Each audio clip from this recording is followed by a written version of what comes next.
கந்தர் அனுபூதி பாடல் 8. அமரும்பதி கேளகமாமெனும் இப்பிமரம் கடமைப்பொருள் பேசியவா குமரன் கிரிராச குமாரி மகன் சமரம் பொரு தானவ நாசகனே. அமரும்பதி நான் பிறந்த ஊர். கேள் உறவினர்கள்.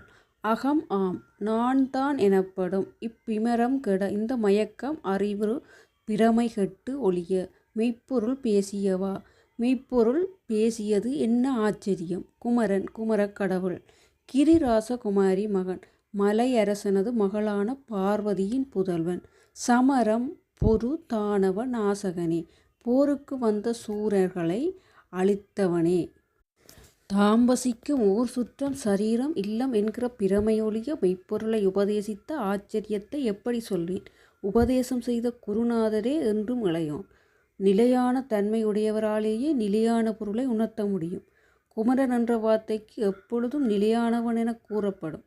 அருவப்பொருள் உருவமாக வந்தால் உபதேசம் செய்ய முடியும். ஆதலால் தான் பார்வதியின் மைந்தனே என்கிறார்.